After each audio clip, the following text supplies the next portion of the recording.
Hello বন্ধুরা, তো আজকে পায়রা ওড়াবো, 3টে পায়রা ওড়াবো আজকে। তো আগে আপনাদের পায়রাগুলো শখ করাই। তো আমি ভিডিওতে পায়রা ওড়ালে তার আগে যদি টাইম থাকে আমার কাছে তো পায়রা আমি শখ করাই, না হলে শখ করাই না। মানে বেশিরভাগ টাইমে আমি পায়রা শখ করি, তারপরে পায়রা উড়াই। তো এই দেখেন এই পায়রাটা উড়াবো। তো 3টেই মাদি পায়রা উড়াবো, বাচ্চা পায়রা, 5 পরের পায়রাগুলো। তো এই পায়রাগুলো আজকে উড়িয়েছিলাম 8টার সময়, আর পায়রাগুলো 9:30টার দিক নেমে গেছে। তো এত বৃষ্টি হয়েছে যে পায়রা নামতে বাধ্য হয়ে গেছে, পায়রা পুরো কাক হয়ে গেছে দেখেন। তো উড়াবো, সেটাও আপনারা দেখতে পারবেন। তো দেখেছিলাম যে বৃষ্টি হবে, 11টার দিক বৃষ্টি হবে, কিন্তু সেটা 9:30টায় চলে এসেছিলো। তো এই আর একটা মাদি পায়রা, তো এটাও উড়াবো। এই পায়রাগুলো আমি নতুন রেডি করেছিলাম, এখনও কুরুসে পড়েনি, কিন্তু আজকে যা বৃষ্টি খেয়েছে কুরুসে পড়ে যাবে। দেখেন হলুদ চোখের মধ্যে আছে, এই পাশের ডানা, এই যে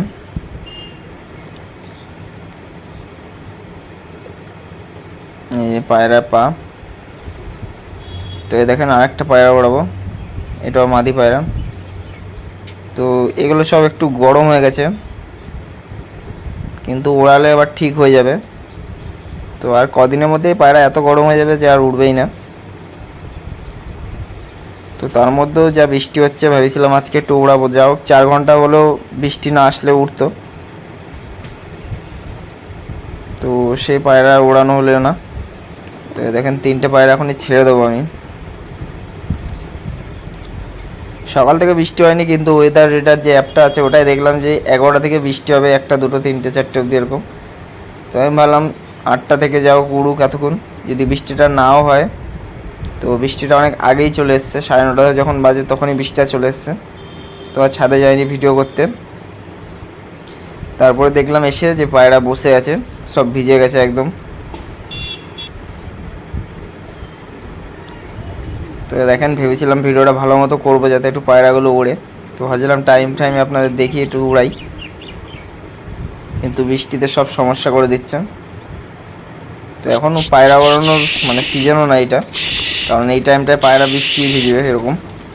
তো আমরা যারা পায়রা পুষি তারা পায়রা উড়াতে ভালোবাসি, তো যেইটুকু করে বৃষ্টির মধ্যে থেকে বাঁচিয়ে। তো দেখেন কত সুন্দর পরিষ্কার ছিল, মোটামুটি হালকা মেঘ চলছিল। তো এই যে ছোটো ছোটো করে রিং করে যাচ্ছে পায়রাগুলো। তো আমি ভালো আবার একটু পরে করবো ভিডিওটা। তো এই দেখেন পুরো মেঘলা হয়ে গেছে, আর ওই যে পায়রাগুলো বসে আছে 9:30টার মতো উড়েছে, মানে 1.5 ঘন্টা মতো উড়েছে। তো বৃষ্টি এত হয়েছে, মানে এখনও তো হয়েই যাচ্ছে, পুরো একদম কাক হয়ে বসে আছে পায়রাগুলো। তো পায়রাগুলো এখন নিচে নামবে, ওদের আমি ভালো করে ধরে চ্যান করিয়ে দেবো, মানে বালতির মধ্যে চুবিয়ে দেবো, দিয়ে আবার পায়রা ঘরের ভিতর ছেড়ে দেবো, নাহলে পায়রা কিন্তু সর্দি এইসব রোগ চলে আসবে। তো যখন এরকম বৃষ্টি ভিজে যাবে পায়রা, একটা বালতির মধ্যে পায়রাগুলোকে গাটা ধুয়ে নেবেন ভালো করে, তাহলে কিন্তু আর পায়রা অসুস্থ হবে না। আর যদি না ধোয়ান তাহলে বৃষ্টি জল লেগে থাকলে কিন্তু পায়রা অসুস্থ হবে। এখানে একটা শামুক কলা বসে আছে।